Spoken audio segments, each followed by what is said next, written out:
So I thought I would do another quick video. I suppose this is another introduction video, and I wanted to well, actually, first of all, I apologise for my appearance. Normally I go for a run and then I have a shower and then I get on with work and things like that. And I think I've got a bit of a cold, and I've got a lot to do in the next few days. And I thought if I don't shoot this video, this cold might get worse, and you know, it'll be days it'll be days later. And I thought having to shoot this video is going to help wake me up. And I think I'm going to miss the run anyway, have the hot shower and see how I go. Anyway, so this is a master watch, and I suppose my work experience in the background is I'm a business consultant, and I've been, over the last couple of years in particular, I've been wanting to design and build a wristwatch, and both a mechanical wristwatch and also a digital wristwatch. Now, I kept the digital watch quiet because I think that it's such an interesting project. So I thought I would focus on a mechanical watch first. And if you have a look around the channel or the Facebook page, you might see some designs there of some ideas that I've had. Initially, I thought the barrier to entry to make a watch was going to be financially too high. But then I looked at basing my designs around using Swiss-made movements like an ETA or a Sellita movement, and there are some other movements actually, and that's because making a wristwatch, a lot of there are two big problems with making a wristwatch. Number one, design, making a design that's new that people like, and number two, the movement.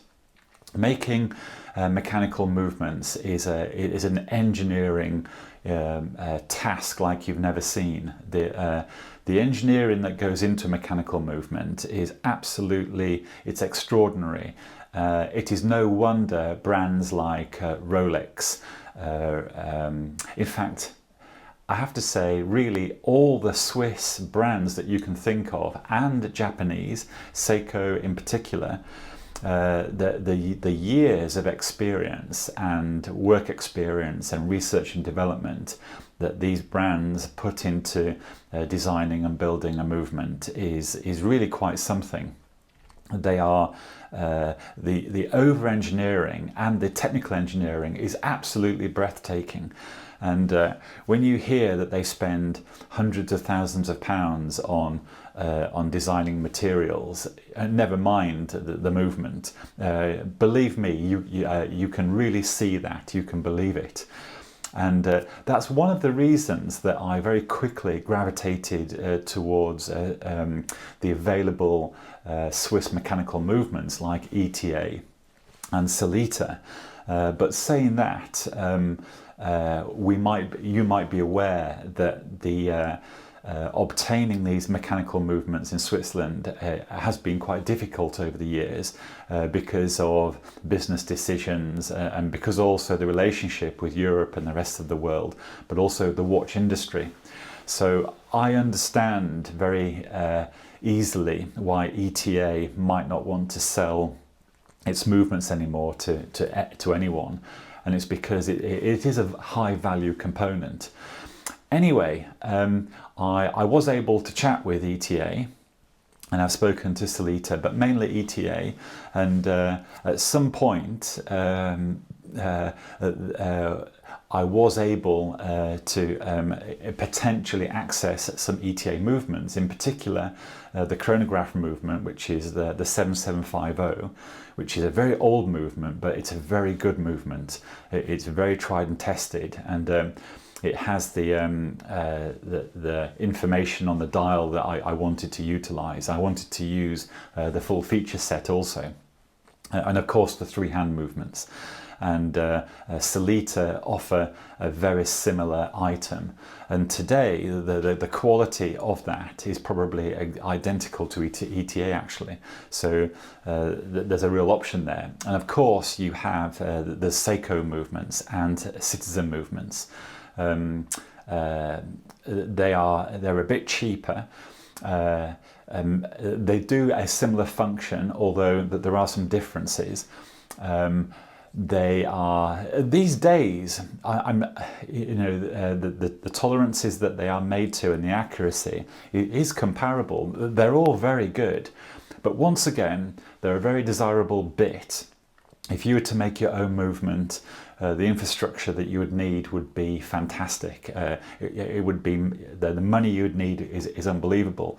So you do have to consider partnering somehow, or you need to look at purchasing third hand, because companies like Seiko, ETA, Sellita, they have so much investment in building these movements. You aren't going to beat them. It's a very difficult job. Actually, just then I thought about Richard Mille. Now, of course, Richard Mille we know is incredibly high-end, but what Richard Mille has done with his movements is absolutely fantastic, because a lot of those movements are actually old movements also. He's just rebuilt them and changed some of the housing components, and and of course he's designed and built Richard Mille watches that are fantastic. But it's not only a mechanical watch that I wanted to make, it's also a digital watch. And the reason that I don't mind talking about that now is initially what I had decided to do was quietly in the background put a lot of effort into getting the display designed and built, and then the integrated circuit designed and built. I knew from the start there was a lot of R&D there, and probably an expensive thing to have done, and my goodness, there sure is. And these numbers, the size of investment here is huge. And of course, what it did do, it made me look at the marketplace and have a look at what there is in the marketplace. And believe it or not, I actually approached Seiko and Casio, and I did ask them if there was any possible way I could access their technology, or borrow it, or copy it via an agreement or something, and they were not. They said no. And from a business point of view, I understand exactly why they would say no, because quite rightly so, they know that there is so much research and development and intellectual property in their technology, in these digital movements. That's where all the value is. So when you see somebody with a G-Shock and you see the LCD display, and it probably cost £100 or $100 to buy, the research and development that's actually gone into that digital movement is out of this world. And it's only because of scale over many years they sell many of these things that the economics work out. And I haven't even mentioned smartwatches yet. What I have to say is the technology that goes into an Apple Watch and the other smartwatches is absolutely, it is breathtakingly brilliant. What is inside a smartwatch, what's inside one of these things is absolutely breathtakingly amazing. It really is something. And initially, one of the things I wanted to do was, put some of the modern day technology that you find in a smartwatch and put that in a 1970s designed digital watch. So improving the contrast of the black and white display.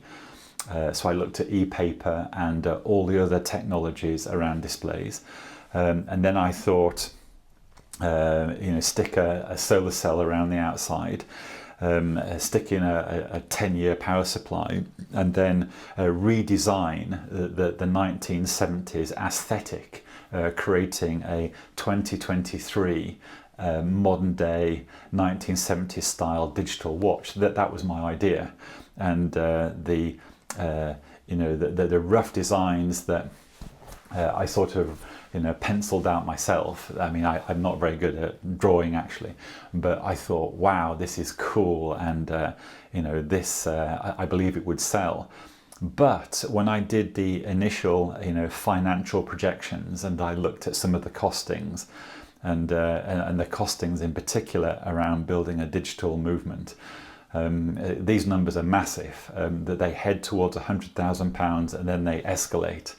And I thought, if I have to find several £100,000 just in the development of a digital movement, and then I have to get the thing made, I would have to sell a lot of watches to recoup that cost back.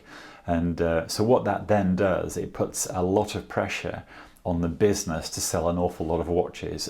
So your sales projections are enormous. You have to sell a lot of watches. So you get to a point where you think, well, I don't really care. I want to make that thing anyway. It's going to be awesome. And then somebody will point out that, this is big boy, this is a big boy game now. Can you sell thousands and thousands of wristwatches? And you don't know for sure, because even though definitely people that you speak to, think the design is awesome, they think the functionality, the feature set is awesome, are they going to buy it? And if you've put so much cost in the research and development that you have to, over 3 or 4 years, you have to have a good chance of recouping all that investment. It makes the business plan, it can seem a very hard job. Anyway, I suppose I'm chatting away here, and I don't mind telling you, what I'm up to, because it's interesting and it's very difficult to do, building a wristwatch. So I don't think I'm going to tell people things that they don't already know. And also, if you're a business and you're in the watch business anyway, you probably know what I'm talking about. It's very difficult, designing watches that are different and that will appeal to people. It's why I really admire Richard Mille. And because when he entered the industry with his own watches about 20 years ago, that was massive. That was a hello, what the heck is this? And he really brought something into the marketplace that was, absolutely fantastic. It was an absolute game changer. And I think today he makes, Richard Mille make about 5,000 watches a year, and they all sell out. And his retail prices today start at £100,000, I understand, and they all sell out. So, in terms of, is that business successful? My goodness, that's a slam dunk. That is how you do it. And he looked at the industry and thought, I'm going to introduce a new product, a new design aesthetic into this marketplace, and I'm going to annihilate it. And that's what he did.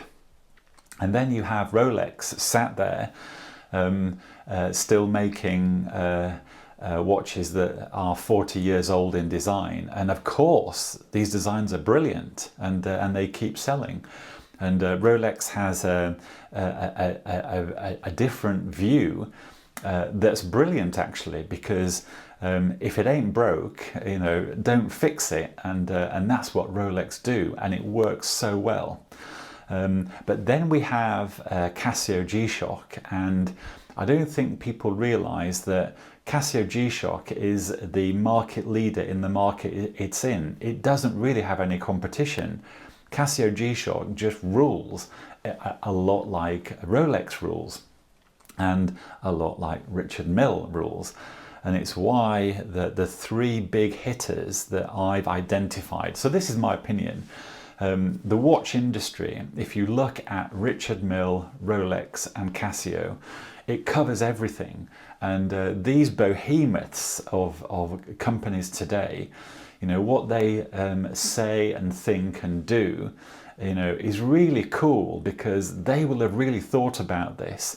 They've got decades of experience, and they, well, saying that, Richard Mille's only 2 decades really. But these boys in the marketplace, they know their game, and they know what designs work, and they know what sells. And little Casio sit there very quietly, and they dominate their market space, and they set the trends themselves, they set the mood music themselves. It's really good. And guess what? Rolex and Richard Mille do the same. And I suppose I have to mention Patek Philippe there, because they do that, but they do it very differently, and it works really well. Anyway, I suppose I'm leading all over the place here. You can imagine this is it's a great subject. The watch industry is a super thing. I really like it. I love these things around your wrist. They create so much interest, and it's a jolly good hobby and interest to be in. Anyway, I can feel my cold kick in, and I'm going to grab another fresh coffee and see if that wakes me up, and then I'm going to get on with my day. And anyway, it's really just a hello to everyone. I hope everyone is well, and I will hopefully be back soon. Also, I'm trying to get my hands on, actually, I better not set that expectation, but I hope you're well, and be back again soon.